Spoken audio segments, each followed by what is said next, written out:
Nung pinuntahan namin siya sa banyo, duguan siya. Ate Karen. Ate. Pero buti na lang naagapan namin yung pagtagas ng dugo niya. Huwag na kayong mag-alala kasi okay na yung lagay niya. So, Ma'am Kyra, doon po muna ako sa labas. Pag may kailangan po kayo, tawagin niyo lang po ako. Sige, maraming salamat ha.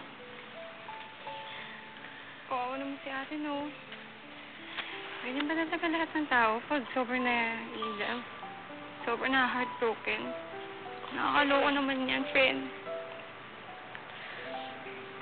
Ngayon mo sabihin sa akin kung dapat bang mahalin pagkatiwalaan ng mga lalaki.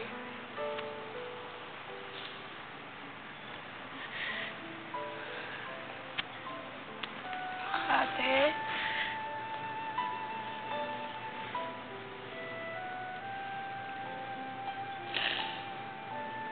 Huwag ka mag-alala. Aalagaan kita. Huwag ka nga. Ito lang ako sa tabi mo. Hindi kita papabayaan.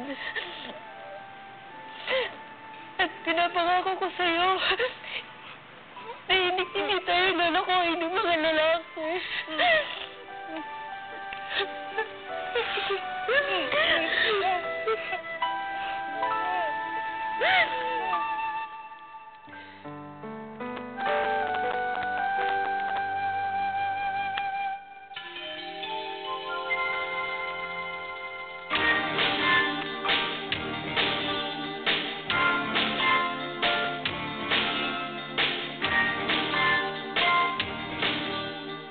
Para maging official member ng Maynila Fans Club, ipadala ang mga sumusunod.